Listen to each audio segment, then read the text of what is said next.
Merci, Monsieur le Ministre, de me donner la parole.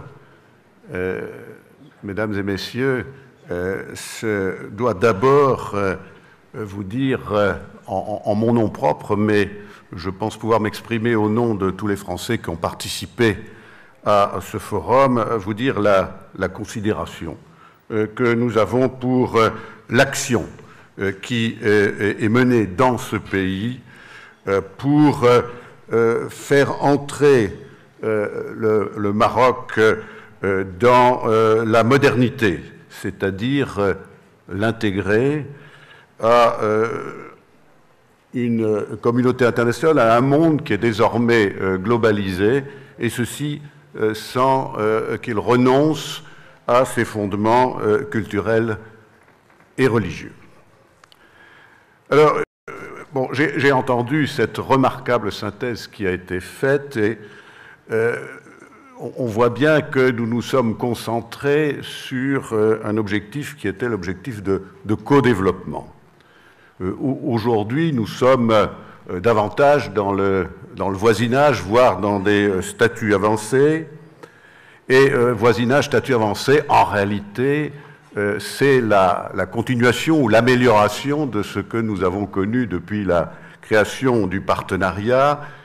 Et c'est pratiquement une juxtaposition d'accords bilatéraux entre l'Union européenne et chacun des partenaires méditerranéens.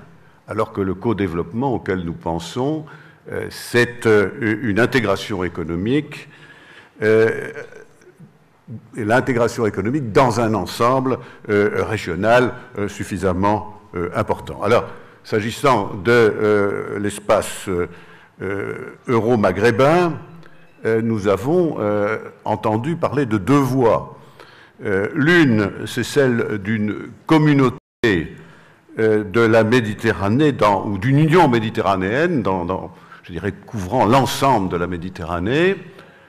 C'était au fond la refondation, en quelque sorte, du partenariat tel qu'il existe aujourd'hui, sans doute difficile, étant donné qu'on est encore plus nombreux qu'on ne l'était au moment où ceci a été fait en 1995. Je crois que c'est nécessaire de garder cet objectif pour le long terme, mais je suis persuadé que c'est l'autre voie qui doit d'abord être recherchée, et c'est celle qui a été évoquée d'une coopération renforcée, quelque chose qui serait dérivé du 5+5 en y associant un ou deux autres pays européens, voire d'autres pays du sud de la Méditerranée. Je crois que c'est cette voie-là qui représente une approche pragmatique et que, personnellement, il me semble qu'il faudrait pouvoir engager.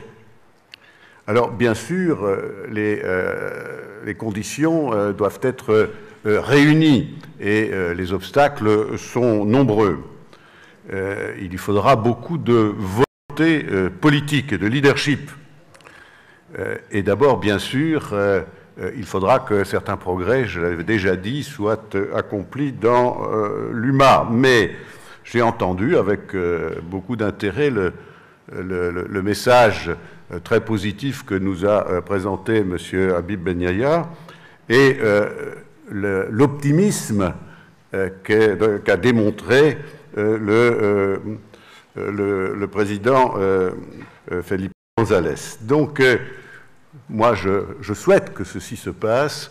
Je pense que ce sera relativement long, ce sera difficile, et encore une fois, il y faudra beaucoup de détermination.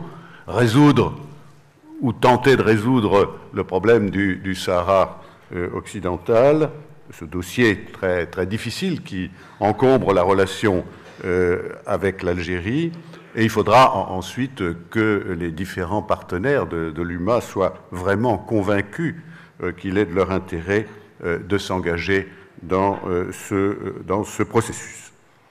Alors, il faut aller dans ce sens-là, c'est vrai, mais d'ici là, naturellement, il faut continuer à agir, et je pense que le Maroc a lui-même de nombreuses actions à accomplir, et j'en citerai trois qui me paraissent tout à fait essentielles. La première, c'est qu'il faut mettre en œuvre ce processus d'autonomie du Sahara occidental, mais surtout, il faut en démontrer, le faire accepter par la communauté internationale, et bien sûr, d'abord, si c'était possible, par l'ensemble du Maghreb. J'ai entendu, au cours des exposés qui m'ont précédé, qui ont précédé le mien, parler de réconciliation. Je ne peux bien sûr que m'associer à ce qui a été dit sur ce point. Deuxième action qui me paraît tout à fait importante, c'est qu'il faudra que le Maroc démontre, à l'occasion des prochaines échéances électorales de septembre, la possibilité de conjuguer islam et modernité. Alors je sais que dans ce pays, on est, et beaucoup ici, la plupart de ceux à qui j'ai parlé sont convaincus que ceci est possible et que l'idée qu'on s'en fait à l'extérieur du Maroc n'est pas la bonne. Mais je crois qu'il est essentiel qu'un effort soit entrepris pour en convaincre les observateurs extérieurs. Et je crois que c'est important. Il y a là un message très considérable, très essentiel, que le Maroc doit délivrer au monde arabo-musulman, d'une part, mais également à l'ensemble de la communauté internationale. Et enfin, troisième action, bien sûr, poursuivre dans la voie du développement, c'est une évidence, et ceci en mettant à profit toutes les opportunités qui existent, c'est-à-dire la politique de voisinage, voire un statut avancé, la coopération avec des partenariats avec, de l'autre côté de l'Atlantique ou avec l'Afrique. Et bien sûr, sans oublier de mettre en œuvre une politique qui assure la sécurité énergétique de ce pays. Nous sommes Européens et Maghrébins, nous sommes liés par une communauté de destin. Il faut agir résolument pour aller la mettre en œuvre concrètement. Autrement dit, il faut garder ces objectifs, les objectifs les plus importants qui sont devant nous, mais en même temps, il faut faire des pas concrets. Il faut agir avec pragmatisme, avec réalisme.